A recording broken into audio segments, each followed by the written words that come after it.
Durante la Agronea 2021 se realizaron capacitaciones y charlas técnicas. Entrevistamos al ingeniero en recursos hídricos Hugo Rorman, quien diera una charla sobre lo que es el comportamiento hídrico de la región chaqueña. Él nos comenta brevemente de qué se trató su charla. Bueno, el pedido que hizo la Bolsa fue analizar un poco la realidad hídrica de la provincia, de la región chaqueña, involucrando a Santiago, a Formosa, el norte de Santa Fe, cómo es el comportamiento de la lluvia, qué se espera dentro de un contexto de sequía que tiene la provincia y de una sequía extrema que tiene la cuenca del Paraná. ¿Y qué es lo que se espera de acá para adelante? En un momento donde en octubre empieza la temporada de lluvias y los productores agropecuarios quieren saber si la temporada es normal, muy húmeda o va a seguir seco, porque eso define inversiones, pérdidas, posibilidades de producción. Bueno, ha girado un poco en ese eje la charla. Yo menciono que el Servicio Meteorológico Nacional tiene una herramienta que indica el pronóstico de las lluvias de los próximos 3 meses, o sea, septiembre, octubre, noviembre. Pero en nuestra región es preciso en el primer mes, el segundo y el tercero ya baja bastante.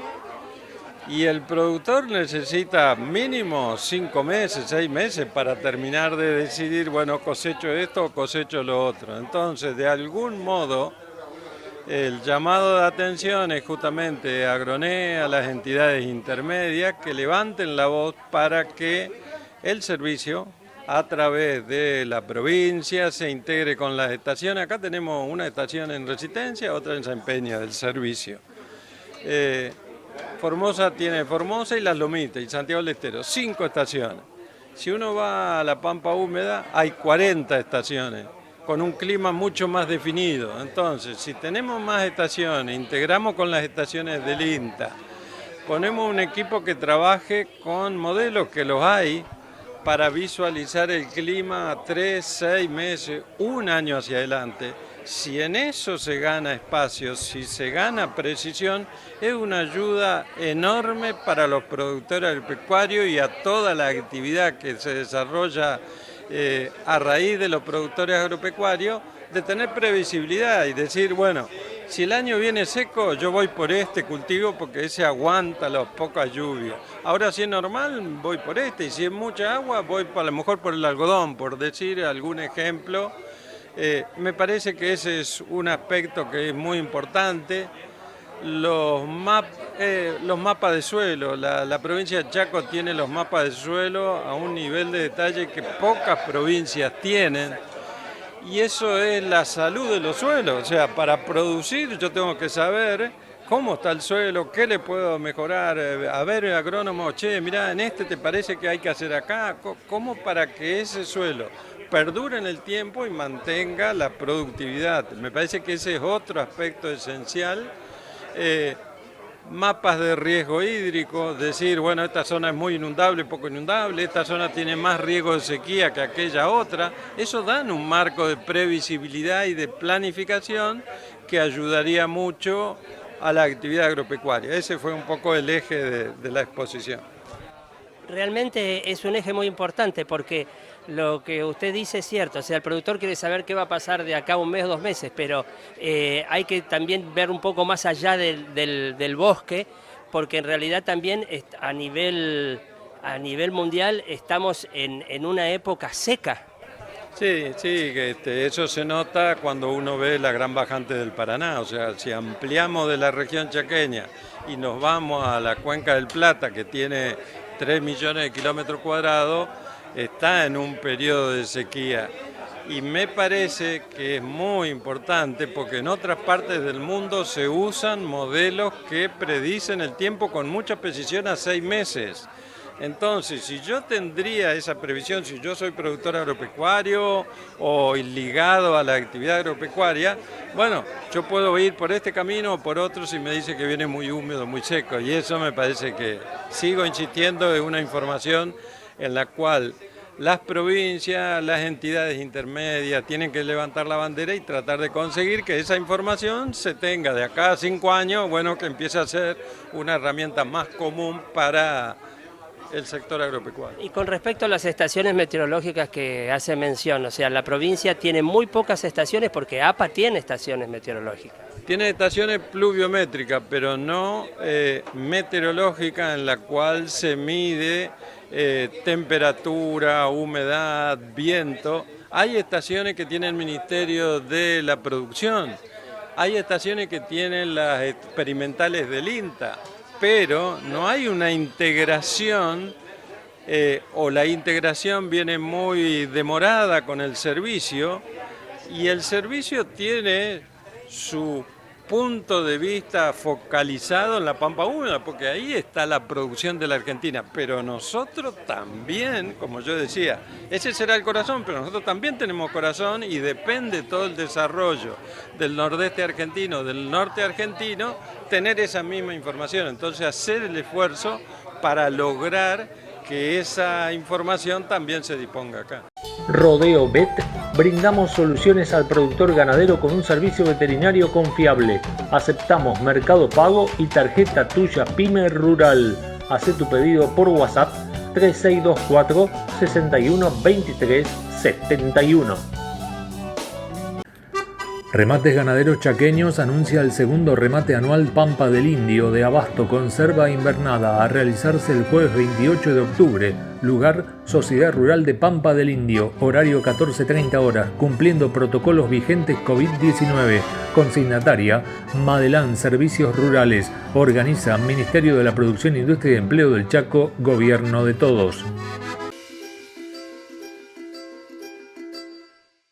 Ahora vamos a cambiar un poco de tema y nos vamos a retrotraer al mes de agosto y específicamente al Congreso Nacional de APRESIT que se realizó en la ciudad de Rosario en una forma virtual y presencial, fue una forma mixta.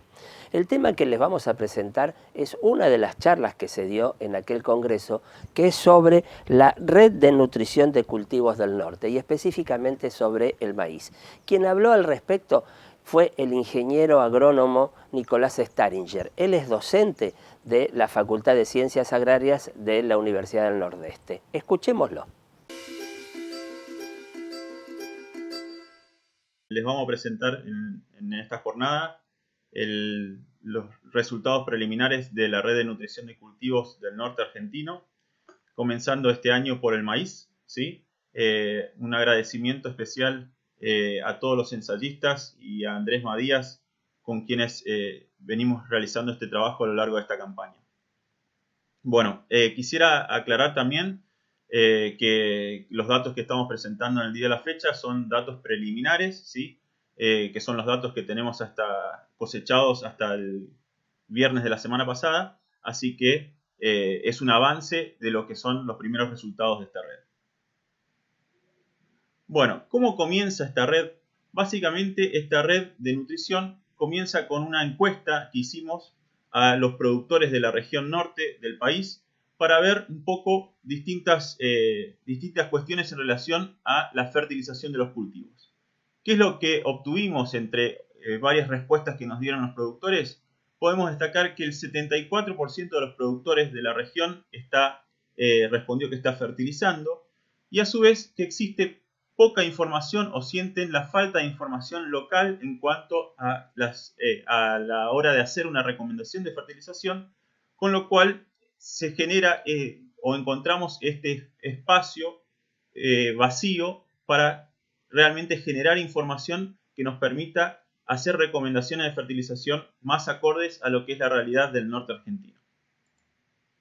Así, comentando un poco cuál es el contexto en el que estamos, podemos ver a partir de trabajos como este de Villarino y colaboradores, en los cuales se evalúa, por ejemplo, el carbono orgánico o la materia orgánica del suelo, cómo evoluciona a partir con el transcurrir de los años de agricultura, podemos ver, por ejemplo, en este trabajo que nos presentan estos investigadores que en los primeros 10 años de agricultura observaron una reducción del 30% de la materia orgánica en los primeros 30 centímetros del suelo. Es decir, hay una rápida disminución de la materia orgánica en los suelos de nuestra región desde el momento que son puestos o que inicia la actividad agrícola, ¿sí?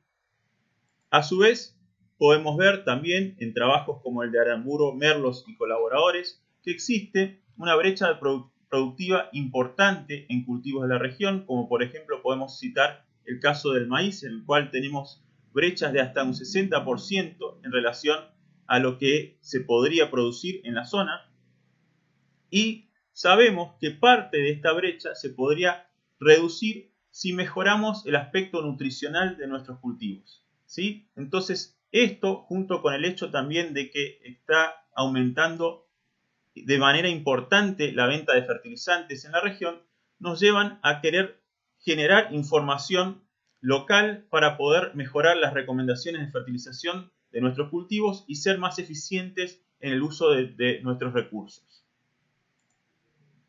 Así, los objetivos de la red son los siguientes. Básicamente, evaluar respuestas a la fertilización en cultivos de la región, comprender los factores que afectan dichas respuestas. Dentro de esos factores podemos mencionar principalmente factores ambientales, factores de manejo, ¿sí? Y a su vez, evaluar y calibrar métodos de diagnóstico de la fertilización para cultivos de la región. Es decir, métodos que nos permitan diagnosticar correctamente la situación de los lotes y a partir de esos diagnósticos realizar las adecuadas recomendaciones de fertilización. ¿Cómo funciona esta red de nutrición de cultivos del norte? Básicamente funciona como la mayoría de las redes de APRESID, es decir, somos distintos actores los que participamos en la red. Por un lado, productores y asesores, que en definitiva son quienes llevan adelante los ensayos en campos de productores. A su vez, empresas que son fundamentales porque aportan tecnología, aportan conocimientos y aportan recursos que son imprescindibles para poder llevar adelante este tipo de redes. A su vez, somos coordinadores técnicos, en este caso yo soy el coordinador técnico de esta red de nutrición de cultivos del norte, quienes básicamente elaboramos protocolos para evaluar la respuesta a la fertilización, procesamos los datos y presentamos los resultados de los datos, y también tenemos una figura importante del coordinador general, que en nuestro caso es el ingeniero Andrés Madías del sistema Chacras. Continuando con la presentación del ingeniero Nicolás Staringer, él ahora nos habla sobre los lugares específicos, las características y la metodología que se utilizó en estos ensayos. Bueno, la siguiente pregunta fue: ¿por dónde comenzamos esta red de nutrición del norte? Bueno, a partir de las respuestas que obtuvimos de los productores en la encuesta que les mostré inicialmente, podemos ver que el maíz se destaca como el cultivo cuyo mayor porcentaje de productores quiere saber cómo ajustar mejor la fertilización del mismo. Fue así que decidimos empezar entonces esta red de nutrición de cultivos del norte argentino por el maíz. ¿Cómo lo hicimos? Bueno, a partir de ensayos distribuidos por toda la región, básicamente en esta primera campaña pudimos montar un total de 15 ensayos, o sea, ensayos en 15 sitios, ¿sí? De los cuales hasta el viernes pasado, es decir, hasta el viernes 6 de agosto, teníamos cosechados 8 ensayos, que son en definitiva a partir de los cuales les vamos a mostrar los resultados iniciales de avance de esta campaña, ¿sí? Y tuvimos un sitio, en este caso el sitio de Colonia Elisa, que lamentablemente lo perdimos por una seca muy grande de unos 45 días que tuvimos en torno al periodo crítico del maíz. ¿Cuáles son las variables que recopilamos en cada uno de estos sitios para trabajar? Son variables ambientales, variables de rendimiento y variables de manejo, ¿sí? Entonces, avanzando, podemos ver que los tratamientos que aplicamos en la mayoría de los sitios fueron dosis crecientes de nitrógeno de 0, 40, 80 y 160 kilos de nitrógeno por hectárea, ¿sí? Que se hicieron los ensayos en diseños en bloques completamente al azar, con 2 a 3 repeticiones. A su vez, estos ensayos, algunos de ellos se hicieron en macroparcelas, otros se hicieron en microparcelas, y que en 3 de los ensayos también evaluamos el agregado de azufre y zinc, además del nitrógeno.